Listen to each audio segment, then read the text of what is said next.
In this video, I'm going to be going over the Samsung Galaxy Ultra 5G and help you decide whether or not to purchase it. Starting off with the display, it's an AMOLED panel that has a 120Hz refresh rate and a max brightness of 500 nits. The display itself has a size of 6.8 inches and a resolution of 1440 by 3200 pixels with 515 pixels per inch. Moving on to the internals, it runs Android 11 and has an Exynos 2100 chipset for international version, but is still a far cry from the Snapdragon 888 chipset, which can only be found in the USA and China versions of the phone.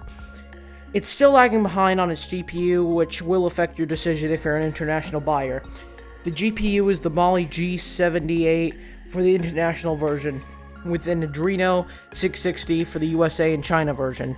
In terms of memory, the Pro version has 512GB of internal storage, which is complemented by 16GB of RAM.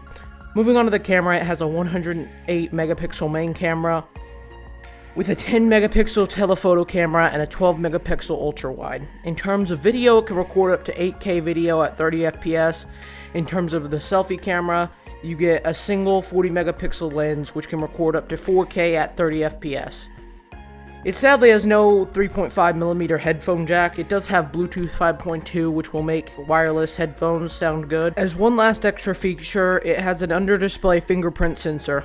Moving on to battery life, it has a 5000 mAh battery, which in a test lasted around 16 hours, though they didn't say which features were on and off for the test. With 25W fast charging, which has 15W wireless charging and even 4.5W reverse wireless charging.